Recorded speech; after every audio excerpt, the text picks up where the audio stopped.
Infinity. How long does it last? Is it the eternal cosmos?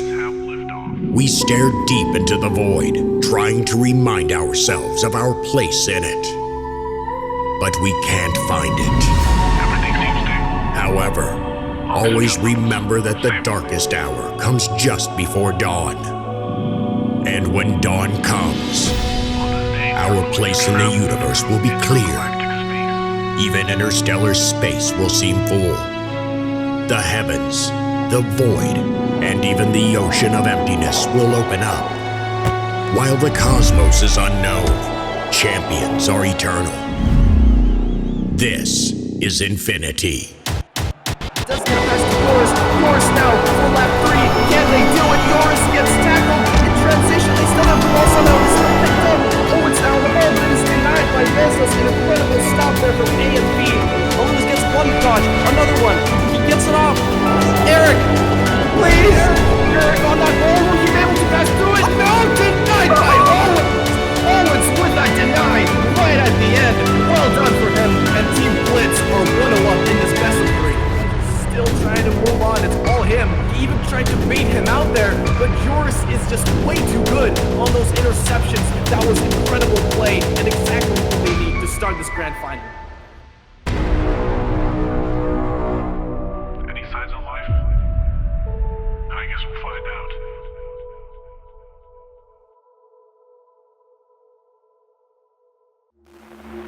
Engine has been stabilized. Proceeding to landing. I repeat, we're proceeding to landing. Control center come in. Control center come in. Radiation levels seem normal. Radio waves.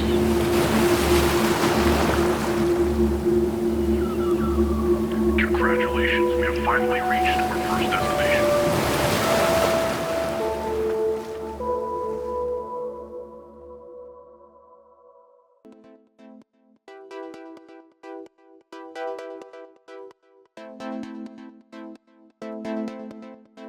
Hello everyone and welcome to Umi Bowl 2022, an Infinity tournament for NA. Thank you so much for joining us today and welcome to the pre-show. This pre-show, unlike the shelf behind me, is everything but empty. We have Lief making an appearance, we have Nax with some interviews, and I'm going to be here to explain the game to some people that may be a little bit more new to it. Now, Roller Champions is an exciting 3v3 action-packed game where the aim of the game is to make laps with the ball and then shoot it in the hoop.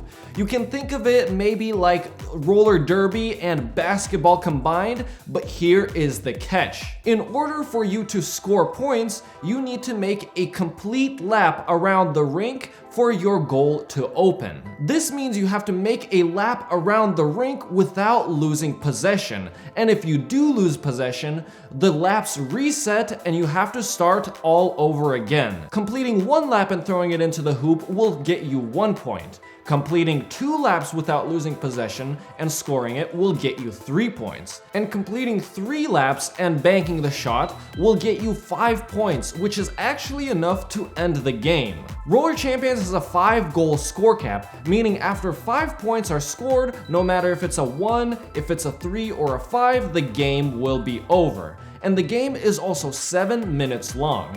For the Umi Bowl 2022, most games will be a best of 3, meaning one team has to win 2 out of 3 games to continue on in the bracket. There is an exception for the grand final, which we will see on day 2 of the tournament on Sunday, June 12th. And this will consist of a best of 5, meaning one of the teams has to win 3 out of the 5 games to get the victory. However, we do have a bracket reset, so whoever is coming from the loser's bracket will need to come in strong, because if they want to win the tournament, they will have to win 2 best of 5 series. Everyone behind Infinity is super excited to get Umi Bowl 2022 finally underway. It's been in the works for months, close to years, I think. And we are just so excited that you have joined us today to watch it with us. And with that being said, my name was ZMAXx, and if you want to catch more of me, make sure to check out mine and Nax's YouTube channel, Twins Reviews, where we do more Roller Champions content. So if you're interested, definitely check it out. And with that being said, which I already said and I keep saying, I'm going to toss it over to Lief with tips and terminology for Roller Champions.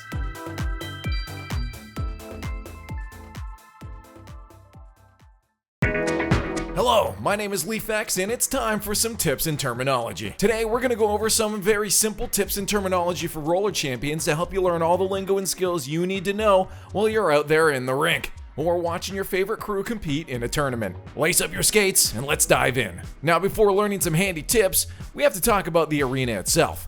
Every arena in Roller Champions is going to have 4 checkpoints you need to get by in order to score points. Players like to refer to each checkpoint with a number. Checkpoint 1, 2, 3, and 4. Seems simple enough, right? Well, here's where it gets a little more complex. The areas in between the checkpoints have their own terminology as well. For instance, the area between the first and second checkpoint is referred to as the 1-2 area. The area between the second and third checkpoint is the 2-3 area, and so on. And make it a little confusing with all these areas, which is why we have simpler names as well. The 2 shorter curved areas are referred to as the bowl areas, and the longer ones on the sides are the straights. Players may use words like second bowl or final straight if referring to a portion of the arena. Coming back to something a little simpler, you have the outer and inner wall. You'll likely hear the casters using this more often than the players, but it's still helpful to keep in mind. At the top of the outer wall, there are things called ball chutes located in 4 different spots. During kickoff, each chute has a 25% chance of throwing out the ball. You can tell which chute the ball is going to come out of by the big lights at the top. Whichever light is left after the countdown ends is where the ball will spawn. Now that we've gotten some basic arena terminology out of the way, it's time for some tips. If you've tried playing Roller Champions at all, you know the pace of the game can be a little quicker than you might expect, which sometimes makes things hard, especially when it comes to defense. Defense is tougher than offense for most people in this game, so we'll share some tips with you on how to improve. The most important thing to make use of is your brakes. Brakes are fairly underused, but highly effective. When on defense, you need to be able to change direction quickly, and tapping the brake button allows you to do this. The brake button can also be used to fake out the opponents and make them think that you've committed to the tackle, when in reality, you're just braking. This is where implementing some mind games is going to be really helpful. If you can make your opponent think they lost you or they have you beat, you're one step ahead. This brings me to my next point, prediction. Try to predict where the opponent is going to be. Initially, this will be hard, but with some practice, it'll become second nature. The offensive player will likely be moving in a parabolic manner, from wall to wall, with the occasional dodge thrown in. Whether you choose to meet them on the wall or on the ground, being able to predict where they're going to be will make your tackles that much more successful. The best way to understand how to predict their movement is to put yourself in the opponent's shoes. What would you do in this specific situation right now? Would you pass? Try to jump over defenders? Try to go backwards? Considering all these options will improve your defensive skill set. Do not commit yourself to tackles you know you can't win, and instead focus on suffocating the player by slowing down the game and making them lose speed. The brake button will help you with this, and the more the game slows down, the more time that gives the opponent to make a mistake and for your team to come up with a plan. So now that we have talked a little bit about defense, it's time to talk about some offense, the most exciting part of the game. On offense, it's important to remember that this is a team game. Passing exists, so try not to hog the ball all by yourself. However, don't just stand there waiting for a pass either. When a teammate has the ball and they just won't pass it, you can still help out your team by tackling the opposition. This is what we like to call offensive defense. Too many people forget that you can land tackles on the opposition while you're attacking, making life for the ball carrier a lot easier. Many of the defensive players will be way too concentrated on the ball carrier to pay attention to you, making landing tackles on them that much easier. If you can take out a player and open a lane for your teammate, that is just as important as scoring the goal itself. So do not fear if one teammate is scoring all the goals while you're doing the dirty work with the tackles. They definitely help a lot. So remember to always rely on your teammates when your team has the ball. And remember to try to help your team even when you're not the one with the ball. That's going to be it for this session of tips and terminology. Remembering terminology can help a team communicate more efficiently. Using your brakes to psych out your opponent can turn the tide of battle. And remember to provide support for your team via offensive defense. Good luck to all the teams participating in the Umi Bowl, and we'll see you in the rink.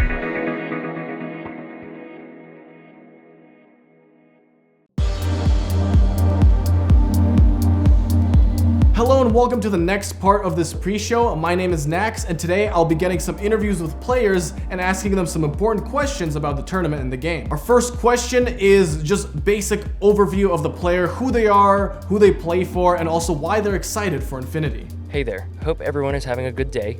My name is Justin Reverse. A lot of the older players in the community are familiar with who I am, but if you're new around here, I hope you're enjoying the show today. I create educationally informative content on Roller Champions while playing the game at what I would consider to be the highest level. Infinity Umi Bowl is like the tournament for North American players right now. It has the production value, it has the prize pool, it's a dream come true for aspiring esports players. It's too fun to miss an opportunity like this to come and play and put on some intense and hopefully exciting matches for fans of the game. Hi, my name is Zyber. I'm 23 years old. I live in Canada. I'm a competitive Roller Champions player, and I've also been an official Discord moderator for the past 2 years. I'm currently LFT, and I've been interested in Infinity because of course it's ran by some of my friends ZMAXx and Nax, and I always want to support the people that I've been friends with throughout this whole process as well. It just does seem like a genuinely good tournament. It has a large prize pool, and really anything that promotes the esports scene in Roller Champions, I'm 100% behind. Hello, my name is Razzie, and I play for Ghouls RC. Me and my team were interested in Infinity from the first announcements we saw back on launch day, and we have been eager to participate in an Infinity tournament ever since. What's up? My name is Ulu, and I play for the Golden Voice. I got interested in Infinity because Nax and ZMAXx ran a tournament in the past for beta, and I really enjoyed watching it, and I wanted to be a part of it myself. Yo, I'm Stealth Ninja, and I play for Rectify Esports. I got interested in Infinity when I saw who was running it. Multiple great people, including Nax, ZMAXx, and multiple of my friends who I've played at Roller Champions with. I think this tournament's going to be amazing, and I think it's going to set an amazing precedent for future Roller Champions tournaments. This community is already amazing, and I can't wait to see what Infinity does to help it out. I really love the enthusiasm from you, Razzie. Next question is, what is your favorite mechanic in Roller Champions? My favorite mechanic in the game is probably tackling in all forms. Drop kick, spin kick, uppercut. The tackling in Roller Champions is a significant part in creating the gameplay loop that I've sort of become obsessed with, and I also think it's one of the most important skills to have in order to win at this level of play.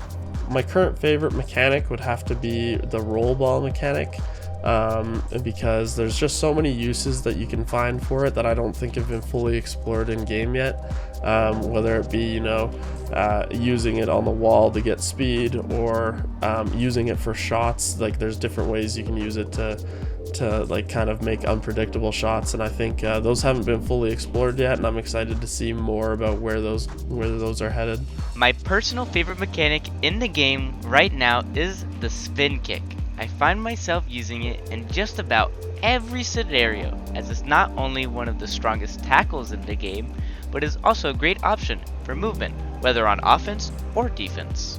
My favorite mechanic in Roller Champions right now has to be the passing. You get 4 or 5 passes in a row, you really just, I don't know, it makes you feel different. It makes you feel good. The adrenaline starts pumping. My favorite mechanic in Roller Champions is easy. That's the uppercut. It has so many uses both on offense and defense in terms of gaining speed, getting high on the walls, for blocks, for passes, for goaltending. It's used in everything. Some interesting choices there for mechanics. My personal favorite mechanic is probably goal stalling. It's really fun, and when you do it well and you land that interception, it's just great. All right, our next question is going to be about who is currently the best player in the world for Roller Champions. There's a lot of factors that go into that because everyone is good at different things, and you'll get a different answer from everyone.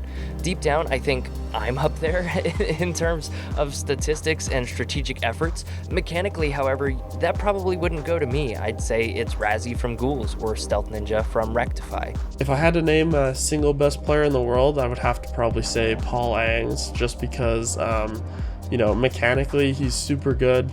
And I think he's been learning the game at a really fast rate, as well as just, I think he's like a really well-rounded player in the first place. His defense is just nuts, as well as his ability to just carry the ball on offense. It just seems like he's a really good player. Although I haven't gotten to see much of his gameplay in tournaments with his full team, I can say with confidence that Paul Ains is a name that makes me nervous.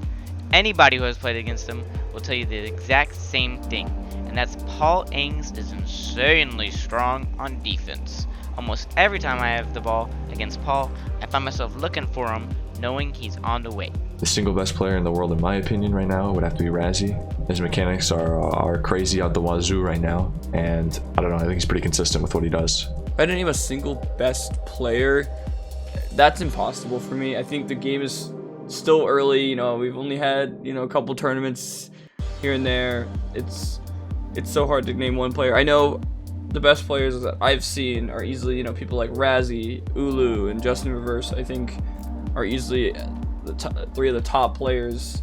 But it's hard to find one person who stands above the rest, just because, you know, it is such a team coordinated game.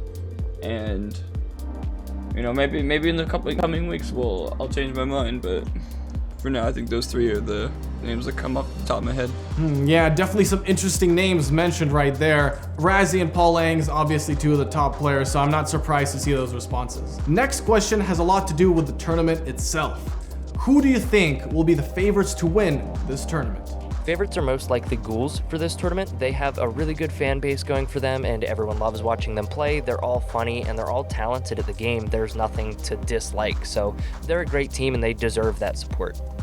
So I think the favorites to win this tournament would probably be Ball Hogs, just because they've had lots of success in the past, and I think they have a lot of fans that'll probably assume that they're going to win as well. But if I had to like genuinely guess, just based on, you know, my assumptions, that I would probably say like Golden Boys have a really good chance, because of course they won the Team Frontline tournament on Wednesday, and they had to beat out some really good teams for that. I believe the favorites to win this tournament are probably the Golden Boys, as they showed how dominant of a team they are in last week's Team Frontline Open Skate tournament. They've proven that even though they are a fresh new team, they can still beat the oldies. My favorites to win the tourney would have to be Ball Hogs. The reasoning behind it is just they've shown out in tournaments before, and every time I versed them in ranked, they're pretty good. Besides Rectify, obviously, I think Golden Boys. I think it's between Golden Boys and Ghouls for me personally. I think Ghouls, if they put on a good performance like they normally do, and, you know, aren't making, you know, glaring mistakes or anything like that, I think they've got this one. But I think Golden Boys are easily a very good competitor to Ghouls. All right, I see. Yeah, the Golden Boys definitely making a name for themselves for sure, even though they're a newer team. And there's also some oldies in there as well, like Ghouls and Ball Hogs. My next question is about the Umi Bowl as well. Who do you think is the dark horse of this tournament? Dark horse for this tournament is Golden Boys. Very underestimated team. The way they communicate, even in the most intense moments, is very calm and collected. They're capable of knocking out some big teams, and people should be very prepared to play against them. Thank you to the folks at Infinity for putting this on. Thanks to everyone who's currently watching and giving us all a reason to play and pursue the game competitively. Let's have a fun time and celebrate Roller Champions and the beginning of a new esports scene. It would probably be Golden Boys, just because, like, I know they won the last tournament, but at the same time, they're also not one of, like, the more established teams, and so the fact that they won the last tournament means that they're fairly good, and I think that they're going to come out the gate swinging with this, and I think they do have a chance to win, but ultimately I do think the teams that I'd mentioned before will probably take it. If you have been paying attention to the competitive NA scene, you will probably recognize the name Psychopaths Gaming, but they haven't had their moment in the tournament spotlight yet, and I think they are a team that will coast their way to the finals. In my opinion, the dark horse of the tournament would have to be Rectify. I think they're probably underestimated, but I think they have a chance to pop off. And I think the dark horse of this tournament is usually going to be Angles. I think out of all the teams I've seen that have potential, all the ones that there's a ton of teams, big teams I recognize, you know, Ball Hogs, we've got Rectify, Ghouls, Psychopaths, Golden Boys. I know these teams are going to perform well, but Angles has got a sick roster, and they're brand new, but they've got some veteran players and some really solid people. and I think they can easily make a run for the money. Thank you so much to the players that participated in the interview for this pre-show. This is our first tournament, so it's great to see that the community is getting involved and helping out. That is going to be it for this pre-show. We will be right back to sail into the Umi Bowl 2022. We'll see you in the ring.